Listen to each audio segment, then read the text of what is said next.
बिहार के नगर विकास मंत्री जीवेश कुमार ने घोषणा की है कि सितंबर के अंत तक पटना मेट्रो का उद्घाटन हो जाएगा। शुरू में सीमित स्टेशनों के साथ संचालन होगा, लेकिन धीरे धीरे अन्य स्टेशनों को जोड़ा जाएगा। यह परियोजना राजधानी की यातायात व्यवस्था को मजबूत करेगी और शहरवासियों को आधुनिक परिवहन का लाभ देगी। मंत्री ने कहा कि यह बिहार सरकार की विकास प्रतिबद्धता का प्रतीक है, जो रोजगार सृजन और शहरीकरण को बढ़ावा देगी।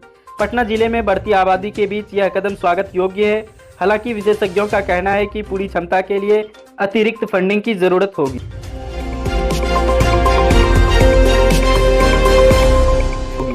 चुनाव आयोग की टीम अगले हफ्ते बिहार पहुंचकर चुनावी तैयारियों का जायजा लेगी, जिसके बाद 243 सीटों पर मतदान की तारीखों का ऐलान हो सकता है। मुख्य निर्वाचन आयुक्त ज्ञानेश कुमार ने के नेतृत्व में यह दौरा दुर्गा पूजा और दीपावली के बीच चुनाव कराने की योजना को अंतिम रूप देगा। राजनीतिक दलों में हलचल तेज है, जहां एनडीए नीतीश कुमार के चेहरे पर चुनाव लड़ने की रणनीति बना रहा है। वहीं गठबंधन आरक्षण और मुस्लिम वोट बैंक पर फोकस कर रहा है। विशेषज्ञों का अनुमान है कि चुनाव 2 से 3 चरणों में अक्टूबर-नवंबर में होंगे, जो राज्य के राजनीतिक को नया मोड़ दे सकता है।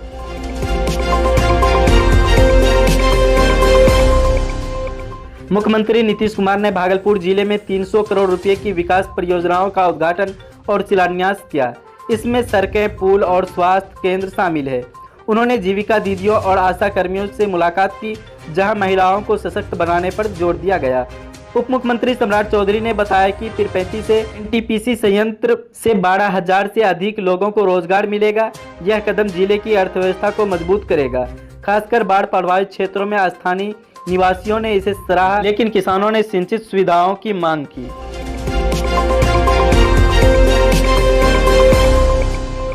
प्रधानमंत्री नरेंद्र मोदी की अध्यक्षता में केंद्रीय कैबिनेट के बिहार में बख्तियारपुर राजगीर तिलैया रेल लाइन के दोहरीकरण और NH 139 को 4 लाइन बनाने का हरी झंडी दी।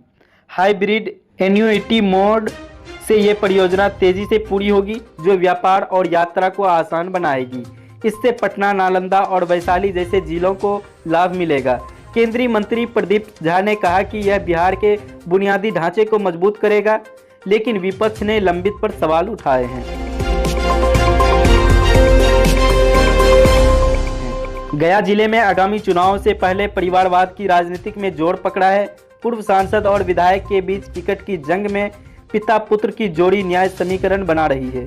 भाजपा के अमरेंद्र प्रताप सिंह की उम्र को देखते हुए उनके बेटे को टिकट मिलने की चर्चा है, जबकि महागठबंधन ने अति पिछड़ा वर्ग के लिए न्याय संकल्प पत्र जारी किया है। जिले में 2020 में भाजपा ने जीत हासिल की थी, लेकिन अब वोटरों की ध्रुवीकरण हो रहा है। स्थानीय नेता हरेंद्र कुमार ने कहा कि विकास के वादों के बीच परिवारवाद बिहार की राजनीति का अभिस्पा है।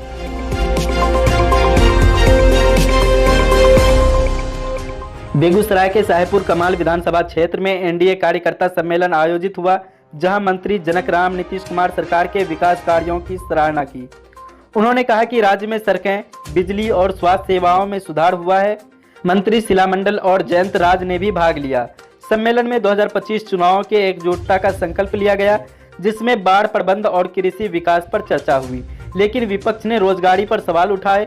यह आयोजन एनडीए की मजबूती का संकेत देता है। किशनगंज जिले की वेबसाइट पर बिहार विधानसभा चुनाव 2025 की जानकारी अपडेट की गई है। जिले में 20% से अधिक मुस्लिम आबादी के कारण राजनीतिक दल वोट बैंक पर फोकस कर रहे हैं।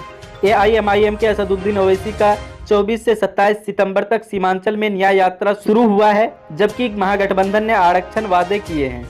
2020 में भाजपा ने यह जीत दर्ज की, लेकिन अब गठबंधन टूटने की चर्चा है। स्थानीय निवासी अली हुसैन ने कहा कि विकास के साथ साथ सामाजिक न्याय जरूरी है।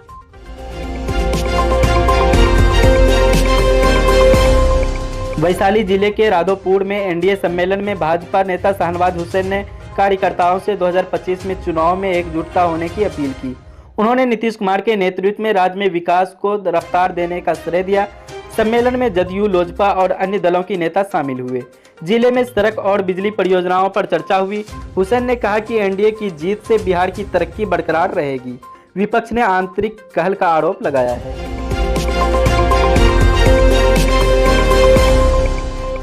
बिहार सरकार ने किसानों के लिए नई अनुदान योजना शुरू की है, जिसमें जुताई, बीज और सिंचाई उपकरणों की सब्सिडी देगी। यह कदम पूरे राज्य के जिले में खासकर गया, भागलपुर और मुजफ्फरपुर में लागू होगा।